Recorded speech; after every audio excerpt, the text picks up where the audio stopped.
Hello and welcome to Focus 54, your real feel of African stories. My name is Jeffrey Murimbechi and I am your host, taking you throughout the entire continent and giving you a real feel and shining the spotlight on a diverse tapestry of children's rights across all 54 nations. In this segment, we are talking about children, and in this particular episode, we'll be focusing on children's rights and what is going on. Do children in Africa, across Africa, have rights, and how is the social, economic situation affecting this? And above all things, what do different cultures within our massive continent have to say about children's rights? How we lived 200 years ago, how we lived 10 years ago, how we're living now, and where we're going. And to make sure that we touch on that, I've got a legal expert that will be joining us in the second and third segment, and she will help me break down and really simplify this for the children, for me, and everyone else who's watching us from across the continent. But before we do that, we need to dive into the issues that have been trending in Africa, and we cannot go too far. We start off in Southern Africa, right? And our neighbors on the eastern side, and I am talking about Mozambique, where 3 prisons in Mozambique's capital of Maputo are tackling tuberculosis, TB, the world's second deadliest communicable disease after COVID.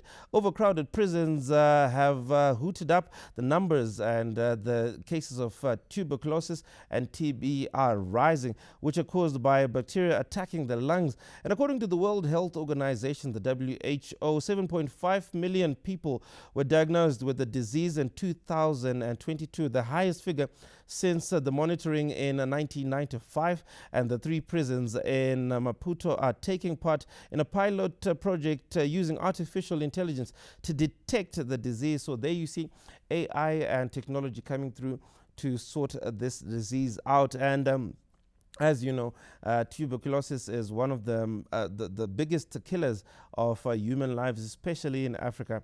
And to eradicate this, all inmates are scanned as an effort to diagnose the disease early in patients, and is very key in saving lives. So it means that they will be separating those that are affected or infected and those that are not. And as we move on, the way the WHO says, the first shipment of 331,000 doses of RTS vaccine landed in Cameroon on Tuesday in an effort to curb malaria. So that's what's happening in Cameroon. Malaria and the scourge of that is going on. And I will touch a little bit later on the cholera, which is widespread in Zimbabwe. Now, the WHO and the UN Children's Agency, UNICEF, and the Gavi Vaccine Alliance said this in a joint statement, that the delivery that's the scale up of vaccination against the malaria across the high risk areas in the African continent. And the vaccine is the first malaria vaccine recommended by the WHO. The jab is against I'll say that again. The jab Plasmodium is the deadliest malaria vaccine globally and the most prevalent in Africa. So as you travel, also do make sure that you get a vaccine before you travel to some parts of Africa. And a further 1.7 million doses are set to be delivered to Burkina Faso, Liberia, Niger, Sierra Leone in the next coming weeks, and that is what is going on. And then locally in Zimbabwe, we cannot ignore the areas that have been affected by cholera. You will note that over 8,200 cases have been reported, with at least 12 deaths. And very closer to home is the fact that 40% of all cases are coming from Kuwadzana, which is a high-density suburb in Harare. And one of the main causes is people consuming water from boreholes, from unprotected sources that are also in contact with sewer and underground systems, and the consumption of fecal matter and the lack of clean running water are contributing to the several factors that are causing the loss of human lives and great discomfort. Still with African news, the AU chair tells the G20 countries to support Africa's call to reform the international financial architecture, as shortcomings in the financial system hinder the mobilization of capital for African countries. And if you've been watching episodes of Focus 54, we did talk about the Saudi Arabia summit, we did talk about the Europe summit and the American summit that was held in Botswana a couple of weeks, if not months ago. And all of these issues are about the economies of Africa. But to catch more detail and all of the experts that we have, do go on our Facebook page and look for FOCUS54, and you could actually dissect what all of our experts have been talking about. And in the next segment, in the next two segments, we'll be focusing on children's rights. What are African children's rights, and the frameworks that are surrounding how African children, not only in Zimbabwe, but across all 54 nations. This is Focus 54. Please stay tuned for the second segment.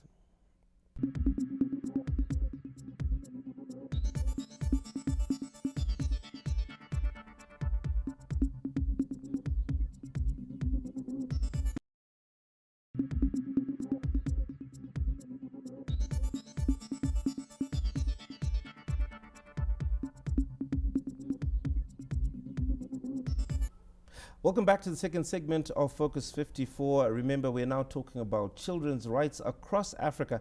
And don't take my word for it. Let's take it from the experts. And joining us in studio is Pamellah Musimwa, who is by far one of the best advocates for children's rights and human rights activism. She is a legal practitioner and wears several hats. We could actually do a 2-minute intro just talking about all of her achievements. Pamellah, good to have you in studio. Thank you so much, Jeffrey. How are you?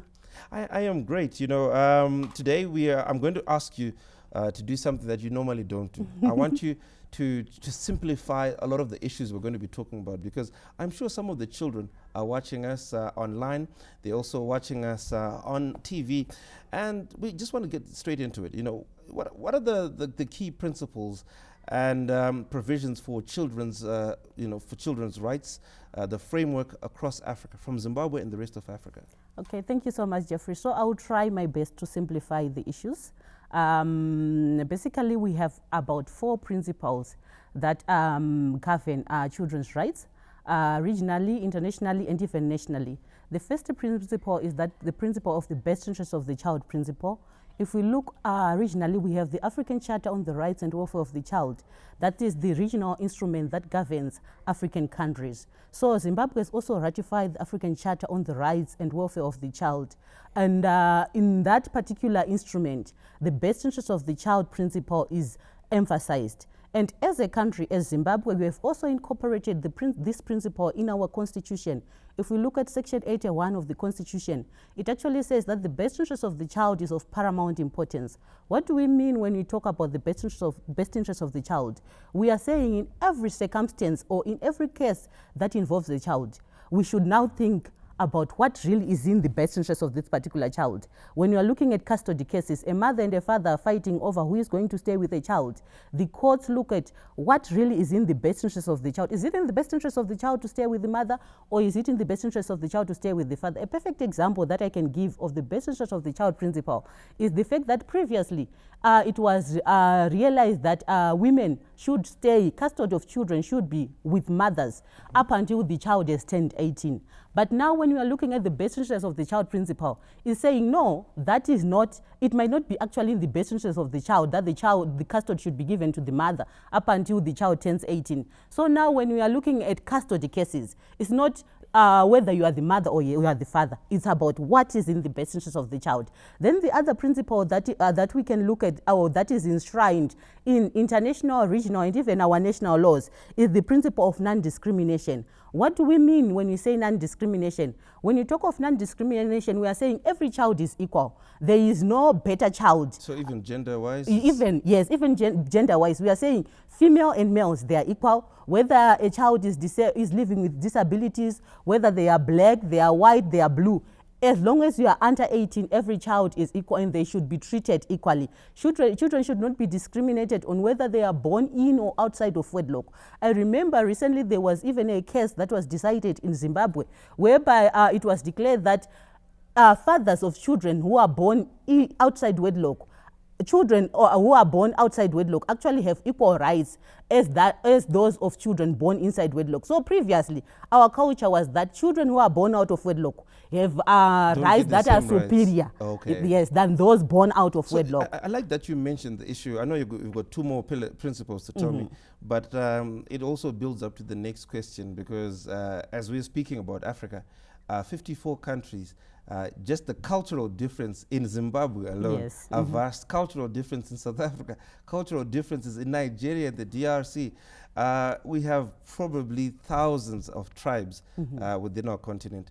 Let's also put into cognizance like the two other principles. Let's also talk about the challenges of promoting and maintaining these children's rights across the continent. Okay. There are so many challenges that we are actually realizing, especially in promoting children's rights in Africa and even nationally. The first challenge that I would like to highlight on is that there is actually a lack of knowledge of the various laws or the various principles that actually protect and promote children's rights in Africa. There are some countries or even some duty bearers who are not even well versed when it comes to the African Charter on the Rights of the Child. What is it really about? What really does it provide on? Even nationally, when you come back into Zimbabwe, some people do not even know the laws and procedures that are actually involved when it comes to promoting children's rights. So the first challenge, first major challenge that we are facing in promoting children's rights is that of lack of knowledge. Okay. Across this challenge cuts across all Africa. So lack of knowledge with regards to the various legal instruments that promote children's rights, including what exactly is in those various instruments. So at the end of the day, you can't promote that which you do not know. So that's a major challenge. So where I need clarity there is, various cultures differ. If you look at most of agrarian and rural Africa, the family is a unit in which even, mukukura kwedu, the young boys, everyone has a role to contribute. Yes. And if you take an international perspective, some of it might be seen as child labor, but that's how we've always lived. I mean, you could, some of those chores, how do you strike that balance between our cultural norms and living and that legal charter? Thank you so much. So I think I should explain from this point. We have the Convention on the Rights of the Child. This is an international instrument. It provides for the protection and of children, protection and promotion of children's rights internationally. So because the African Charter did not specifically speak to African culture, the Convention on the Rights of the Child did not specifically speak to African culture. That's why we ended up having the African Charter on the Rights and Welfare of the Child. Okay. So the African Charter on the Rights and Welfare of the Child specifically speak to our different cultures as Africans. So now if you go into the African Charter on the Rights and Welfare of the Child, there are rights, but there are also responsibilities. Okay. So the African Charter on the Rights and Welfare of the Child actually provides for responsibilities for the child. So where some of these acts are viewed as child labor internationally, in Africa, we might actually believe that a child has the responsibility to say, for example, if I'm giving him food, he has the responsibility to pick up his plate and wash those plates. So Tawanda can still go kumombe? Yes. And Tinashe can still go kunochera mvura and all of those things. As long as maybe kunochera mvura kwacho kusingazo 20 liters for a 2-year-old. Now it becomes child labor. As long as the best interest of the child. And the button. Yes. Okay. Now, you spoke about the ignorance as one of the main factors. Yes. What are other educational programs, initiatives that you put in place to advance children's awareness? Because if my great-grandfathers and my forefathers lived in a certain way, yes, we are now changing 8 to 20 generations of a cultural norm because of something that we've amended. What are these educational programs that are blending into our culture and the way that we live? Okay, so basically I believe that it's very important, if you are going to educate the nation about children's rights, it's very important that as far as it is possible, we should incorporate these children's rights even in our school curriculums, so that these children themselves can actually enforce their rights. Because the other challenge that we are facing nowadays as child rights advocate is that we are realizing that it's actually those whom we believe they are supposed to protect children's rights that are violating these rights. Okay. So now if the child is equipped to actually enforce their rights, is very important. So first and foremost, if these rights could be incorporated into school curriculums, then also if you could also empower the duty bearers, especially at community level. We are talking about rural areas because these are the places where harmful cultural practices are being practiced. Is this only in Zimbabwe or across? Across. Okay. Because if you look at Zimbabwe, we're a unique case. We have people in rural areas who are on TikTok, so they've got access to information. Let's talk about some of the countries. I know before we had this, we went live on TV. We talked about some violations that have happened. We've seen the issues of Boko Haram and those guys kidnapping young girls. We've issues of genital mutilation, issues of even some children with living with disabilities being sacrificed or being castigated and not given full rights. How as Africans do we reach out looking at platforms such as the AU and places like that? Okay, I believe that as Africans, when you are looking at maybe AU, we actually have to equip people on how they can actually report, because the AU actually has a platform of reporting some of the child rights violations that are experienced by African children. So I think it's for us to actually equip African countries on how the reporting mechanisms works, so that at the end of the day, if we come across a certain child rights violation, we can actually know the procedures of how we can actually get to AU and have the matter dealt with up there. And also the other issue is for African, because if you look closely, some African countries have not even ratified some of these international instruments. So at the end of the day, a country can only be made accountable where they have ratified a certain instrument. So Pam, what we're going to do now is we're going to take a short break, because the amount of information you've given us, I think, is equivalent of a legal PhD or a thesis that somebody can actually start talking about international law and international human rights. You are watching Focus 54. This is the end of the second segment. When we do come back with Pamela, we'll be talking about socio-economic integration, talking about children with disabilities, and many more issues. So do stay tuned for more.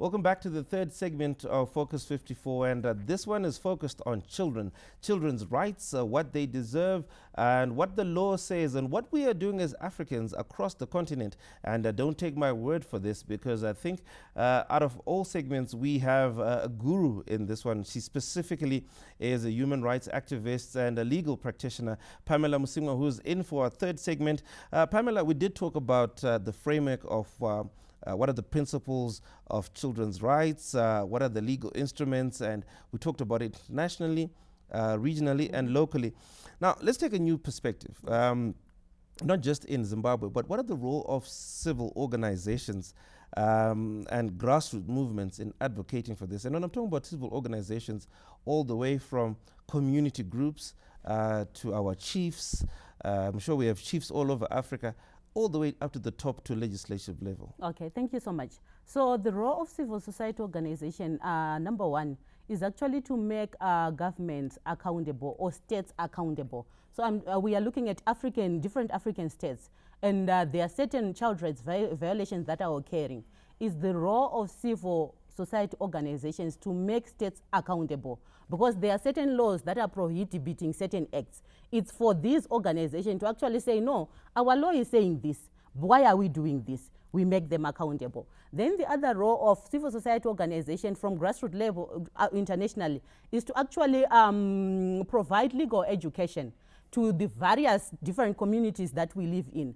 Why? Because as I highlighted before, there is a prevalent lack of knowledge with regards to child rights laws and child rights procedures. So it's for us to actually educate communities. And also, you can actually realize that there are certain people in certain positions that are supposed to actually be there as community watchdogs. They're supposed to look after the community. So those particular people in those particular positions are supposed to be trained when it comes to what exactly should they do if they want to protect children's rights. So basically those are some of the, and also the other role of civil society organization is to identify the various child rights violations that are occurring in a certain country or in a certain community and actually report on those child rights violations. You realize that civil society organizations are actually mandated to provide reports. When you are talking about the African Commission on the Rights of the Child, they can actually report on the condition or the prevailing condition with regards to child rights in their particular country. Is this how, even as Zimbabwe, we got to a point where the legal age of majority or the legal marriage age was moved from 16 to 18? Are these some of these movements that are, you know, working within the community to then protect our children, to say you are now a woman when you're 18 and not when you're 16? Yes, definitely. Those are some of the things that actually prompted maybe the amendment of the age. For example, we are talking about internationally, the African Charter on the Rights of the Child provides on a certain aspect. And then as a Zimbabwe, we have actually ratified and signed. We are mandated to amend our law so that they are in line with the African Charter on the Rights of the Child. So it's also an African movement that yes. influenced that one decision. I know I took that as an isolated case. But then looking at the whole of Africa, how is this, you know, the socio-economic disparities, how do they affect the inclusivity of children's rights? Because we cannot ignore the fact that there are rich people there, yes, and then there are the poor and very vulnerable. How do we bridge that gap between those that are heavily disadvantaged economically and those that are empowered? Okay, thank you so much. So I believe that we can actually bridge that gap by ensuring that service providers, access to service is provided to everyone. For example, if we look maybe in Zimbabwe, a good example is Zimbabwe. We talk of schools that are available. We talk. We realize that there are actually more schools in urban areas than in rural areas. Mm-hmm. So now, when I'm speaking about actually improving the number of service providers, I'm saying that maybe we are supposed to take an audit of the service providers that are there vis-a-vis the number of children that we have, so that at the end of the day we can come up with a plan on how to improve access to services for children who are disadvantaged. Because at the end of the day, as you have correctly highlighted, we cannot take that fact away. We will still remain with those who are highly advantaged and those who are not advantaged. But it's for us as a state to ensure that every child is treated equally. I think prior I have talked about the fact that every child has the right not to be discriminated. Every child should be treated equally. So even in service provision, whether be it health, be it education, every child should be treated in the same manner. If the children in the urban areas are having ICT material, then also children in the rural areas should have the same things. So it's for the state to take an audit and ensure that every child is being given equal opportunity to services. Now, we've spoken about the Southern African ideal situation where we have peace, and we have a lot of peace. Now, let's also talk about the ugly side of Africa, where we've, on this show, on FOCUS54, spoken about several wars. We know that there are over 130 armed groups in the DRC. We know that there are several warlords in upper part of Africa that have incorporated child soldiers. They've operated illegal mines. We've spoken about Sierra Leone and such areas, and many other violations.